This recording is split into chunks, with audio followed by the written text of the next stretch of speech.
Welcome to the Clinical Cookout. You know you need it, it's kinda scary, but mental health is necessary. Bold, educated queens taking the lead, hold their hands and they'll help you succeed. Lay your head back, relax, just like that. Now listen to, learn, and your problems will burn away. Cookout, you know, we got just what you need. At the cookout, your heart and mind we will be.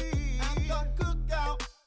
This podcast is for educational purposes only. We are qualified clinicians who will cover various topics on mental health and will sometimes provide community resources. We are not being paid by any organization for our content, and any information we provide is general and pertains to our own personal experiences. We do not provide psychotherapy, diagnoses, or treatment recommendations on air. Any concerns related to your individual mental health should be directed to your medical and mental health professionals. We are not responsible for others' decisions or the subsequent consequences.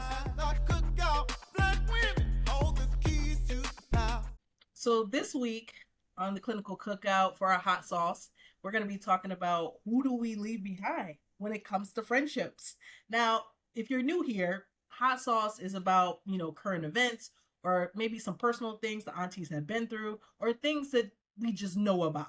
So we want to make sure that you get to get in on this hot sauce. So ladies, what do we do when we want to leave somebody behind that may have been one of our friends, or want to tell someone that we want to leave them behind? Or do you just leave them behind? You don't even tell them. What y'all do? Depends. It depends on what? It always depends for me because it depends on how close we are as friends. For me to even decide to leave you behind or not.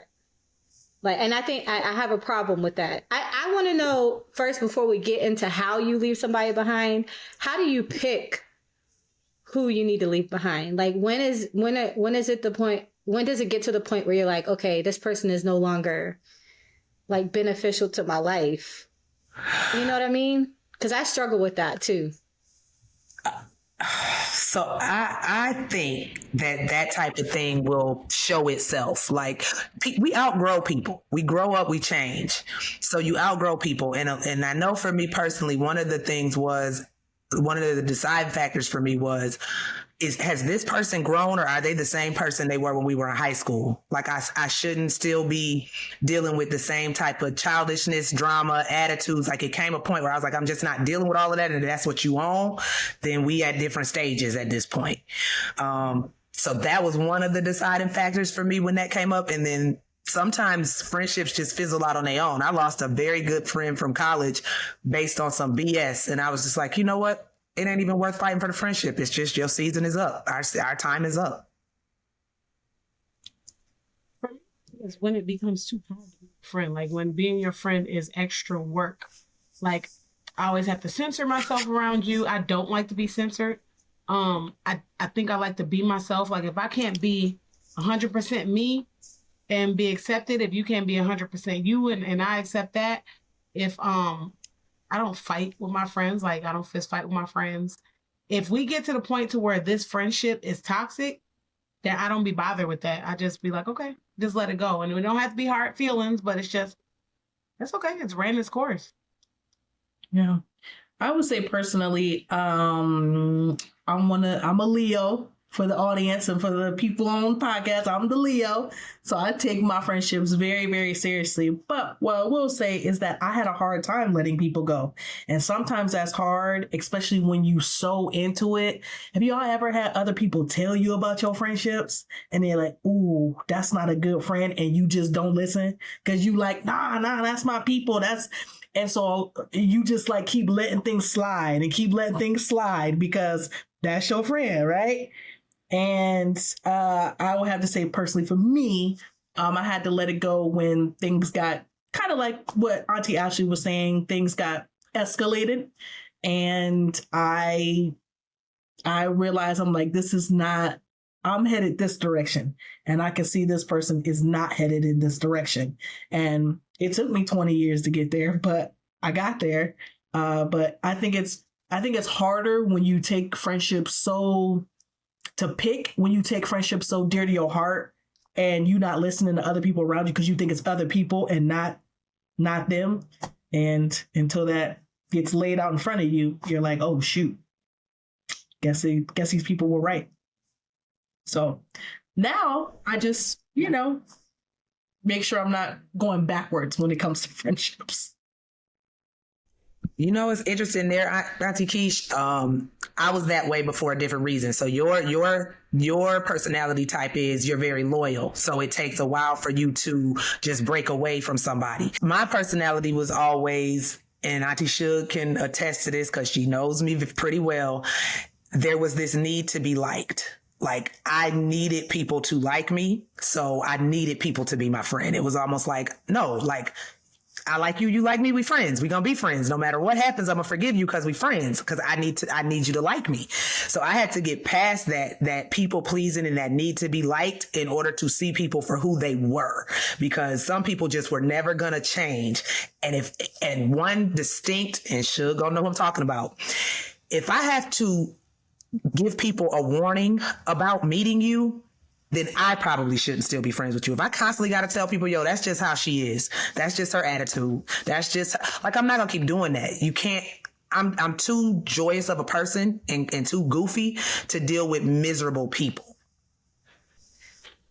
Well, I can say my perspective has changed a lot over the years. But I think I still do this, but I used to kind of categorize my friends. So like my party friends were just the people that I would like go out and party with, or like, hang out with when I wanted to do something fun. And then I had like my close friends, which were the people that I would talk to about my problems. They've met my family and different things like that. So when it comes to like party friends, it wasn't as hard to let them go, because it's like, you just not like, we don't want to go to the same parties anymore. So we just kind of don't click anymore. But my close friendships, I mean, like Auntie Keisha was saying, I had even my mom telling me like, yo, this person is like, you don't see what they doing. You don't see what's going on. And I'm like, no, like, she cool. Like, what's going on? So those were the ones that were harder for me. And I stayed in a lot of toxic friendships for a really long time until I started to realize like, this isn't okay. This person isn't treating me right. I'm just dealing with this stuff just because, like, it just didn't make any sense to me. Y'all hear, I usually don't like people anyway. So it's more so I'm nice to everybody. So that's why I think people get a lot of things construed with friendships. Like, I'm very nice to everybody. I'm easy to get along with. It takes a while for me to become like good friends with somebody. Like I think I stay in my building stage for a long time just so I can see who exactly I'm dealing with. But I treat all relationships like that. Like I have there's like a time period where I like to kind of watch. And I mean, I'm not trying to evaluate, but just people that I want to keep in my circle, because I don't think that everybody is necessarily always for you. I think that some people want proximity because maybe you have something that they want, or some people are just messy and they come with their own stuff. So I think when I see people come with their own stuff, but it's not too heavy for me to carry. And then I think when I see like mutual friendship, I enjoy where I take something from you and you take something from me. It can't just be me giving. Because one thing I've noticed is that I'm everybody's friend, but everybody's not my friend. And so kind of going through that in life, I've become real picky with who I like to actually call like a long-term friend. Because even like some people that I thought were my best friends have betrayed me in the worst way. And I'm very like choosy with who I want to keep.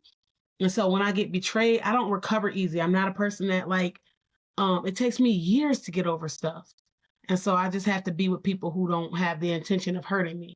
So I think that friendship takes a long time to get to. And I don't believe that if you were friends with somebody when they were little, that they have to still be your friend, because I let them go too. But you and Auntie Shug reminded me of something. You started when you mentioned your mom kind of noticing certain people weren't your friends, and then Shug saying, I'm their friend, but they weren't my friend.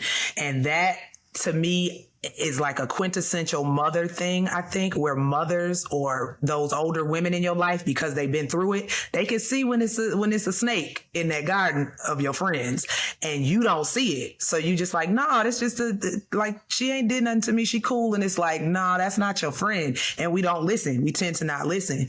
So I think a lot of times other people can know when it's time for you to let go before you know it's time for you to let go. And you don't realize how much things change. Like seasons change, people change, and you change. So you have to kind of go with that change because everybody can't go with you to that next stage in your life. You're going to block your own blessings trying to keep people in your life that don't need to be there. Mm-hmm. So speaking of that, speaking of blocking blessings and keeping people in your life that don't need to be there, today we are just going to have a whole discussion in the main dish about friendship and what it entails and how it affects our mental health, both negatively and positively. So let's go and jump into the main dish.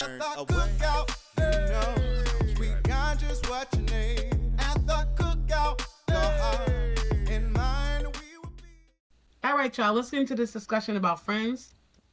So I always talk about how I don't like nobody, and how it's difficult for me to make friends, but it's not difficult for me to make friends because I always say I'm everybody's friend. Everybody's not my friend. Usually when you're a friendly person, people want to be friends with you. So we're going to be talking about how you make friends, keep them, how you deal with conflict, and how you let them go. So let me start. Auntie Amber likes to point out that I was not trying to be her friend. Okay. That's not what it was. It was that I do have a difficult time wanting to make friends. Like I kind of like the friends that I have, and then I have a difficult time with trust. So for me, my friends have to be trustworthy, and they have to be somebody that I look at and actually want to give that time. And so it wasn't, not necessarily not wanting to be your friend, but it was more so like, okay, can I trust this person? Who is this person? Am I ever going to see her again? I ended up meeting you at the interview for our PsyD program, and I didn't even think I was going to see her again. So when she was like, hey, just call me, I was like, I don't have your number. And she's like, oh, I'll call you. And I'm like, how did you get my phone number? And it was because I was just like, when am I giving out my number to these random people? But I think I spend a long time in the building stage. And so making friends, I got to see something in that person where I'm like, I feel like she might be the truth. And so I think over time, after I started looking and kind of witnessing how she acted and stuff like that, I was like, okay, I think she might be the truth. If it's not naturally drawn, because I am a person that when I'm making friends, I go off of vibes. And I think a lot of times my vibe, if it's just natural for us, then I'm like, I think we're going to be friends for a long time. I could just immediately feel it. And so I think what it wasn't that immediate emotional feeling for me. So that's kind of how I make friends. I vibe, and then I'm like, let me see if I can build.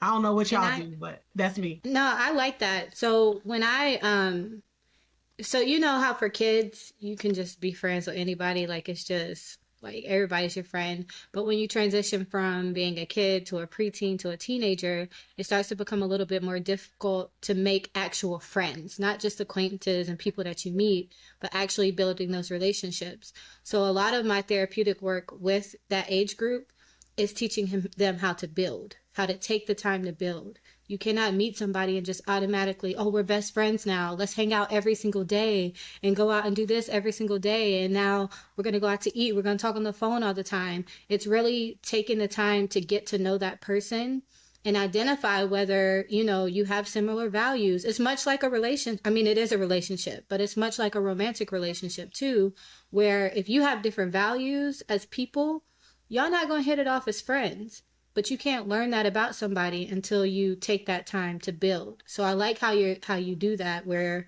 yeah, I vibe with you. You seem cool. We're laughing. We're having fun.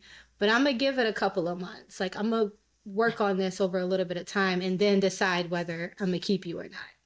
And you literally outright said to me, oh yeah, I think I'm going to keep you now. I was like, what? What does that even mean? Did I pass the threshold from just building to keeping? What does that mean? But I do like how you said that, though. I like how you do that. I think it's more so because everybody's not worth you just don't see long term in everybody. Even in a relationship, because friendship is a relationship, right? Long term, this ain't it.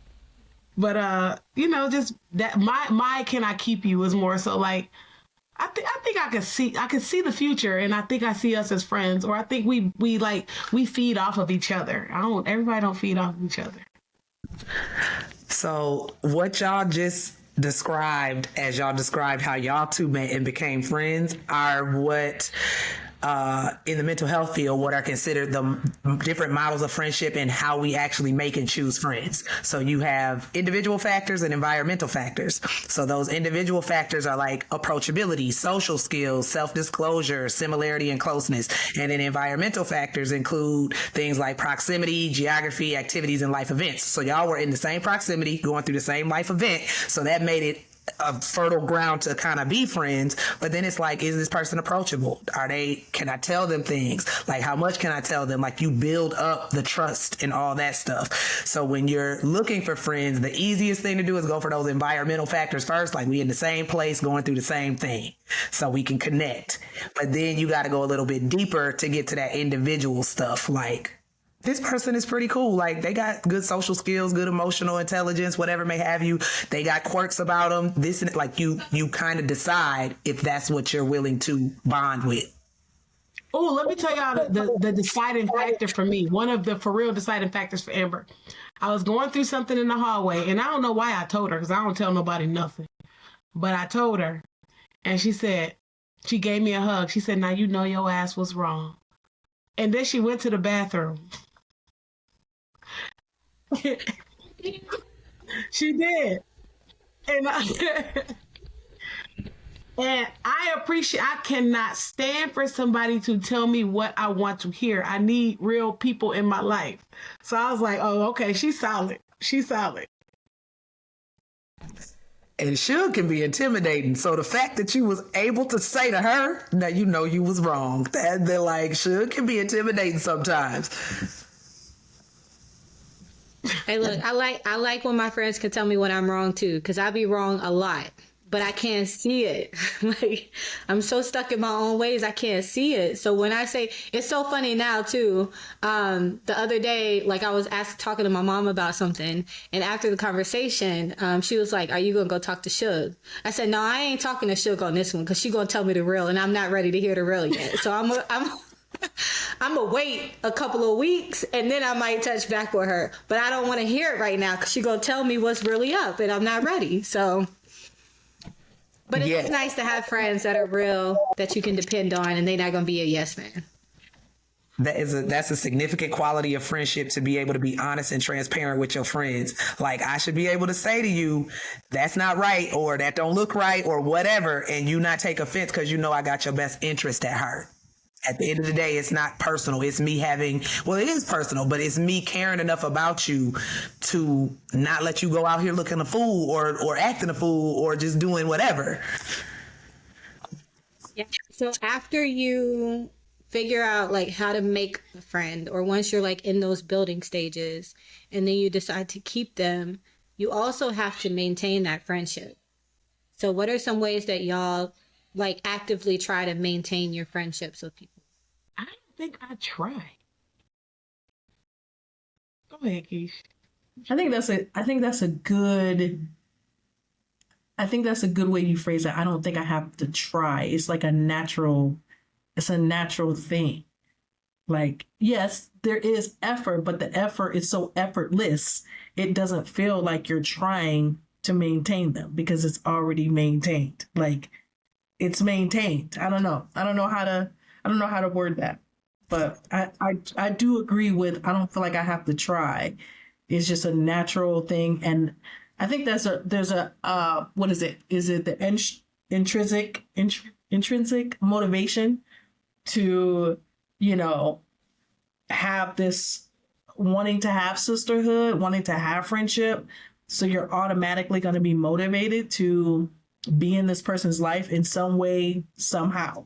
So it's not necessarily an effort that tires you out or makes you feel a certain type of way. And if somebody can't do something, you're not offended by that.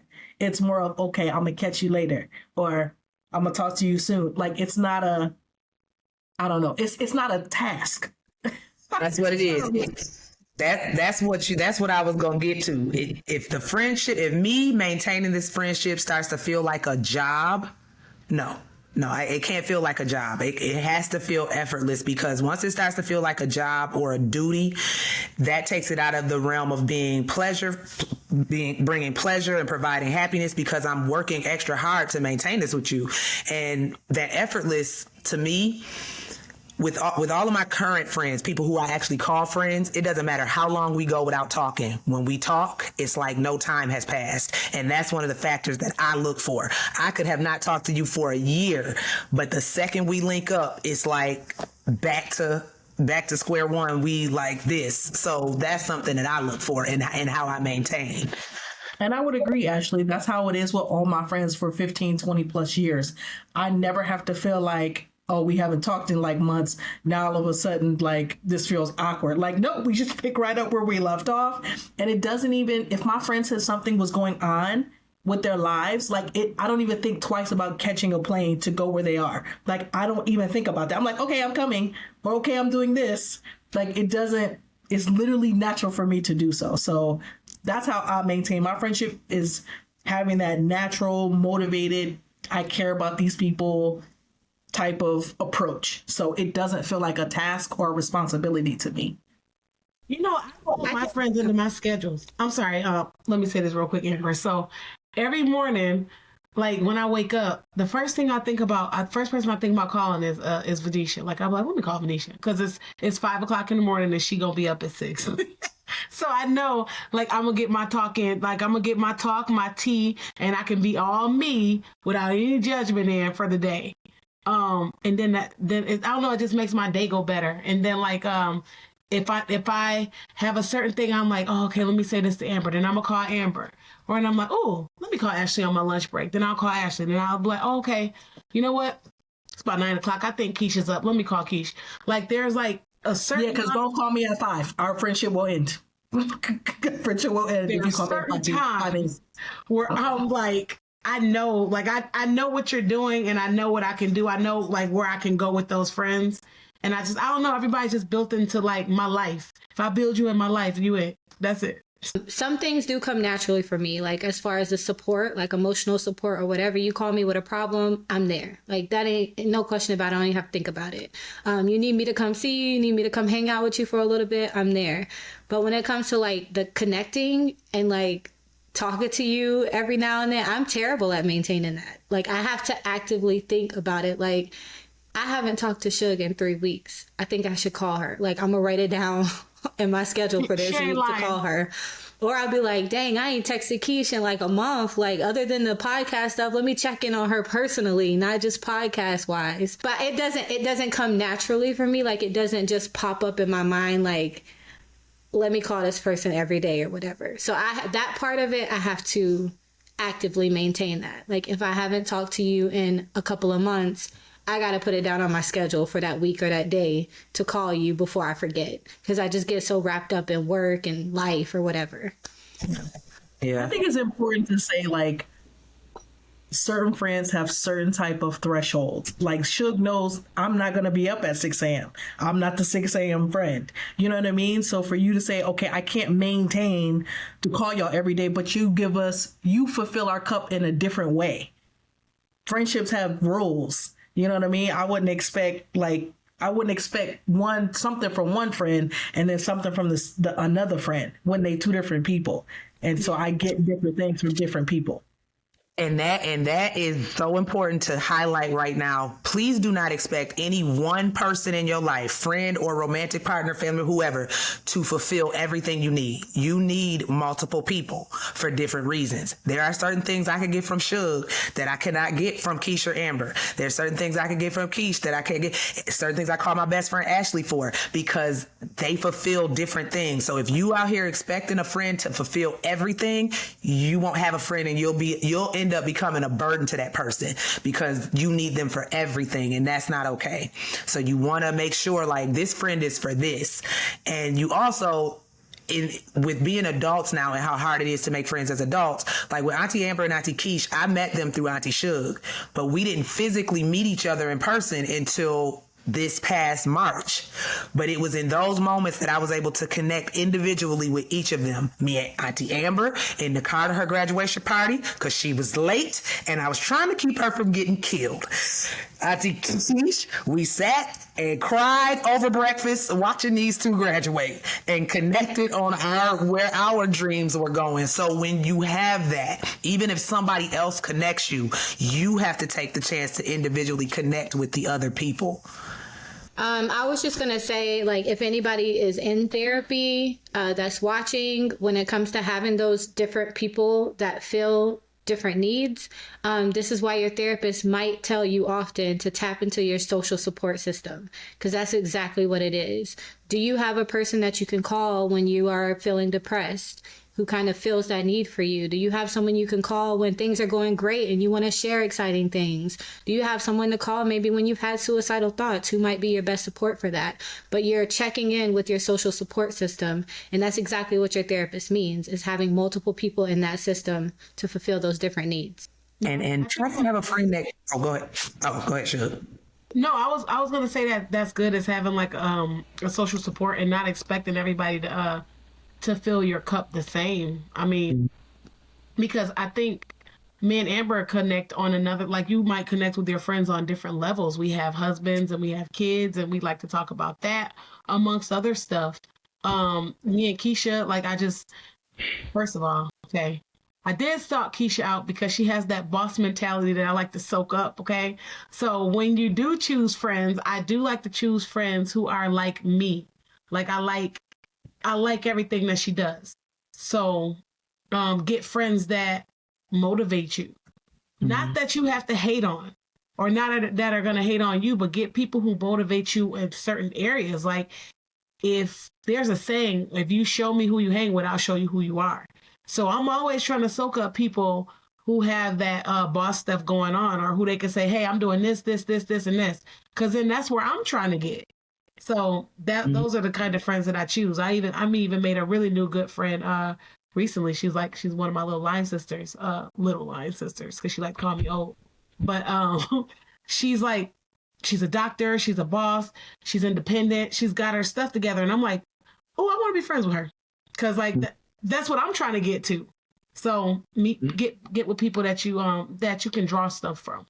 Yeah. Get with friends who elevate you, and recognize that even once you've maintained friendships, if you have friends that truly are elevating you, you will be challenged. There will be a challenge. There will be conflict. So now we can kind of discuss, what does healthy conflict in a friendship look like? Because there's healthy conflict, and then there's conflict where this friendship might be on its last leg. So I'm sure all of the aunties have dealt with conflict in a friendship. I know I have. So what does that look like for y'all? How do you maneuver conflict among somebody that's truly your friend? Oh God, he's gonna kill me. So me and my best friend, we don't fight often, but there has been times where we really disagreed on things, and either he was hurt and I messed up, or I was hurt and he messed up. But I think there's something to say about being mature. And there's something to say about weighing the cost-benefit analysis. Now, that's something that also in therapy that might be brought up about you maintaining a friendship that may not be meeting your needs. So your therapist might have you do a cost-benefit analysis as to, okay, what's the pros versus the cons? And in the relationship that I have with this person, I had to weigh, okay, is our relationship more positive and he's done more in my life than the negative? And so for me, when it comes to conflict and us having these conflicts, I also weigh our friendship. He pours back into my life in very healthy ways. So even if we have a conflict, this conflict shouldn't sway us so much to the point where we're not friends anymore. So as far as me, I've had conflict with friends, but I also weigh what this conflict looks like in my life and in our friendship. I can tell you what's unhealthy conflict, because I'm still working on healthy. But I'm the type who just kind of tries to avoid it. Like, I don't like the confrontation. If I do have a confrontation, I get all flustered and I just start saying stuff. I can't think. It's just like not like I have not learned how to deal with that appropriately. I'm working on it through my therapist, who has been helping me with a lot of that right now. But I will say that unhealthy ways of doing this is to avoid things, because when you avoid it, it builds up and builds up. And then when you finally say something, you say things that are hurtful. You say whatever you've been holding in, it all comes out at once towards that person, and it's not helpful. And then also like taking some time to like gather your thoughts before you react to something. Because when your friend does something that hurts you, this is your friend, like your feelings are hurt. So of course you want to just like say whatever and react to it. But that's not helpful either, because you haven't processed it. You haven't thought about it. So just take a little bit of time to do that before you respond to that person. What I would like to add that my friend, when I conflict with him, he does not like the fact that I need time to like take a moment, and he's like, absolutely not. We gonna talk about it right now. I'm the therapist. So I'm like, no, I need some time. I just need a moment. If I even take a week, it better not even be 3 days. He calling my mama's job. He calling her on her phone. He's showing up somebody's house. He crazy, child. He crazy.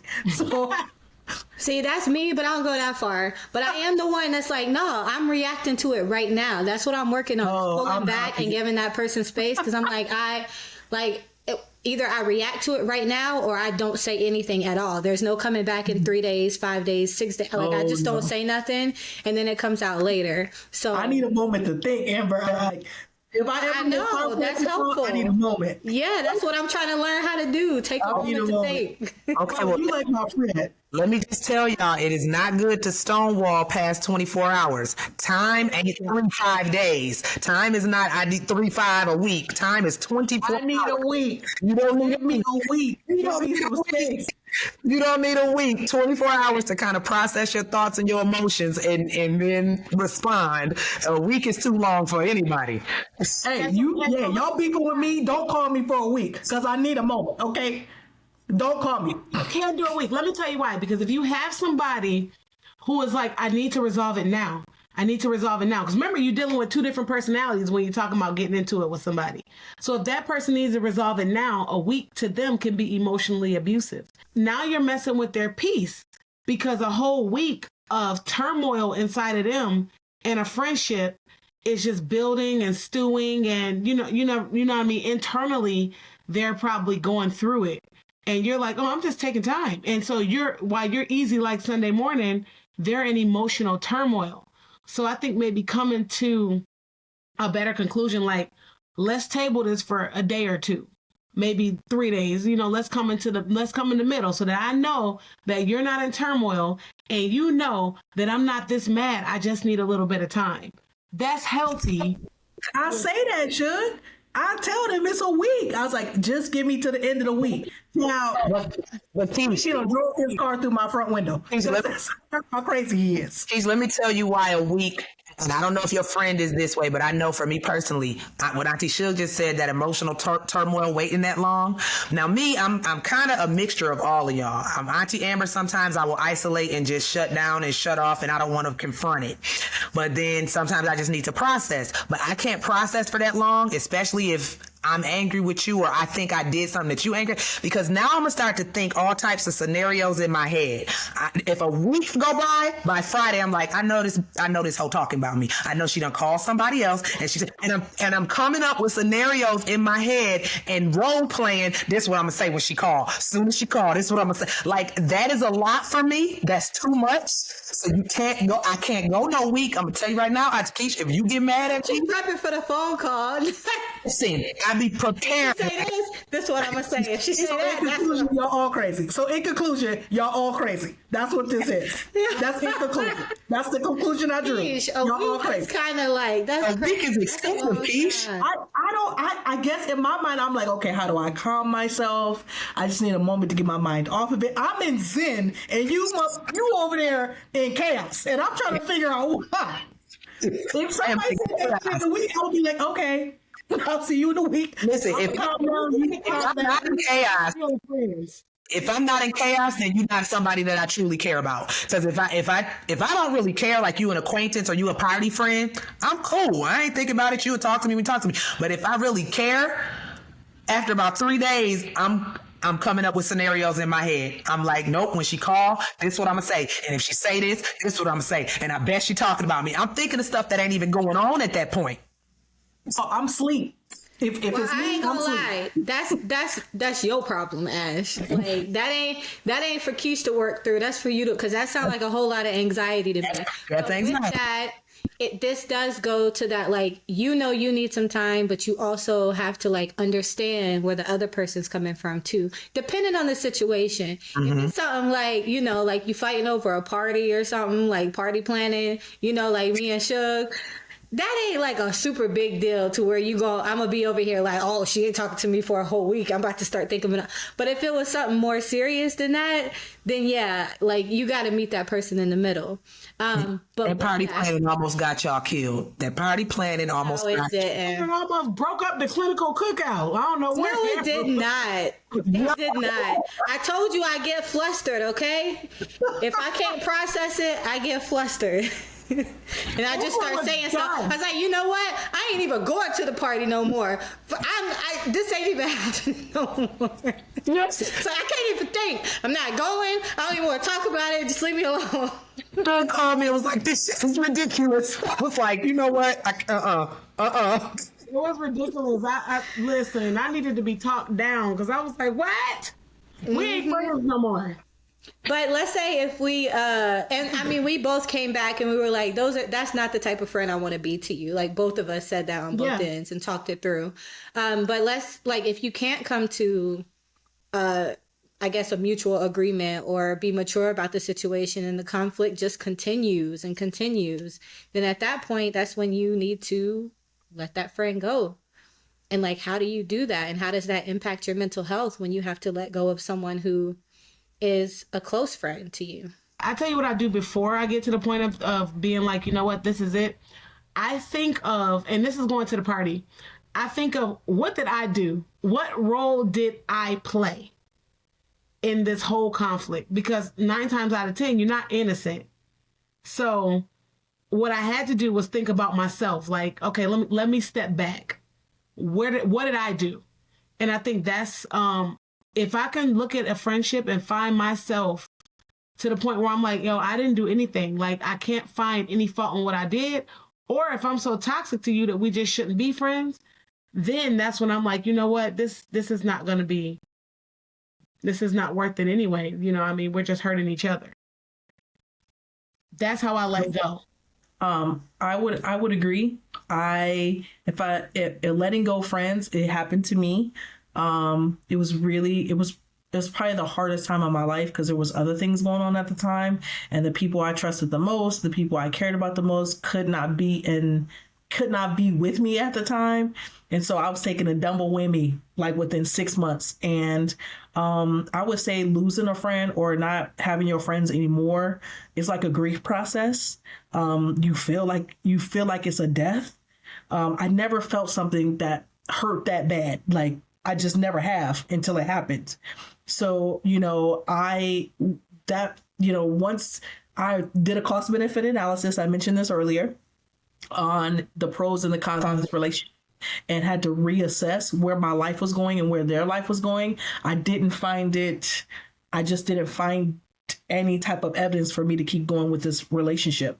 And I didn't say nothing to them. I didn't talk to them about it. I think I did months later, but I never said, like, I just want to stop being friends. We just stopped contacting each other. And that is how that ended. I didn't say anything anymore. I mean, they've tried to say hi to me and stuff like that. If I see them out, I'll speak to them, but it won't be anything further than that. I don't have anything to discuss. We don't have anything to talk about. I wish them well. And that was something, like Suge said, sometimes you got to take a look back and see your role in this situation. And I knew my role also wasn't squeaky clean. So I was just like, okay, let me take my responsibility and accountability here, and then let me reassess whether we should move forward. And at the time, because of what happened and because of how hard, or because of the situation and how deep it was, I chose not to move forward with our friendship on my own, not that wasn't nothing I told them, but I'm sure my actions probably showed that. So it is very hard. And you're going to feel like it's a death. It could feel like a death, at least in my experience. Yeah, I don't think people realize how hard a friendship breakup is. We focus on romantic breakups and divorce and those type of things, or somebody dying, but friend breakups are legit a difficult thing. Not everybody can just, like, we live in a world where it's like, just cut them off and move on. That is actually not easy to do if you have been bonded with this person for a long time, or not even a long time, if you just have a bond. I think it's only 2 experiences where I completely lost a friend, and just to say the one as an example, I knew it wasn't my fault. Like y'all both said, weigh that and see where you played a part. Like, I knew it wasn't my fault. I was literally blamed, or she felt like I had done something that I didn't do, and I had nothing to do with the situation. And then it was just, she stopped talking to me. And for a while I was like, damn, like, she really believed somebody else over me. Like, I'm telling you the truth and you just not taking it. And so after processing it took me some months, because we were friends for a long time. We met in college, and I was just like, you know what? If somebody doesn't trust me, that's fine. But that means we can't maintain a friendship without that trust. So I'm going to let that be. Still haven't talked to this day. Never actually talked about the situation. And sometimes you don't have to. People go looking for closure when the door is closed.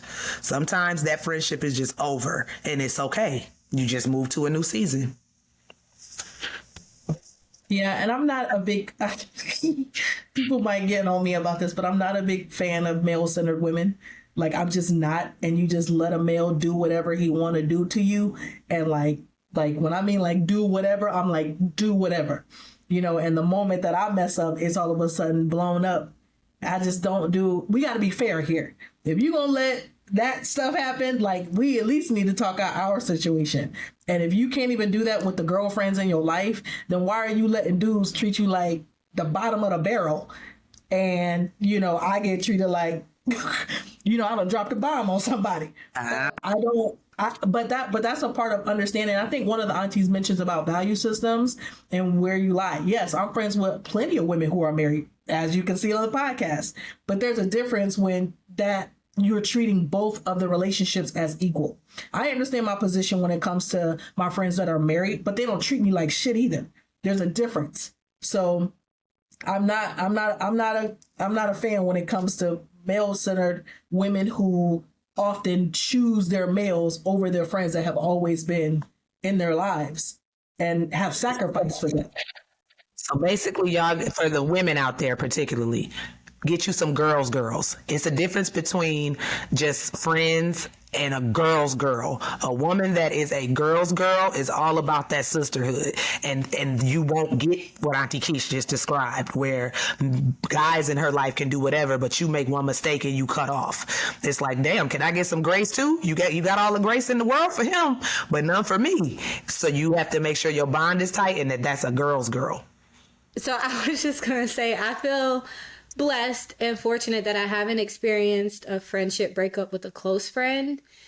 But this also goes back to like the idea of like party friends versus real friends, because I had a lot of party friends back in college. And so a lot of those people I don't even talk to anymore. I mean, I was closer to some than others, but they were not meaningful relationships. So when the time came that I had to cut them off, it took me a long time to do that. But when the time came, it wasn't like hurtful in that way. Like, I didn't feel like, oh, like a piece of me is gone.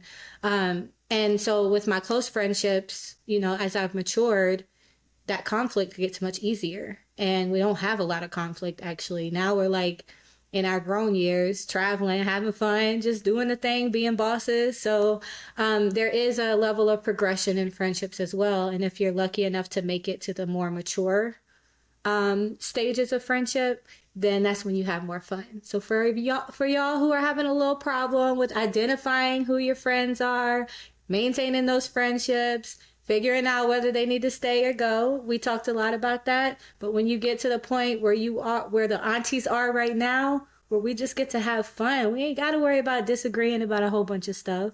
We just here to have fun. Then this is the best time. So I appreciate y'all and y'all's friendship. And we're going to have to get up out of here. So Auntie Shug, what's up? Well, before I say that, I did want to mention that I have been studying all week And one thing we've been talking about is social relationships. And so you mentioned your party friends, and you talk about how, you know, they may not have been able to go with you.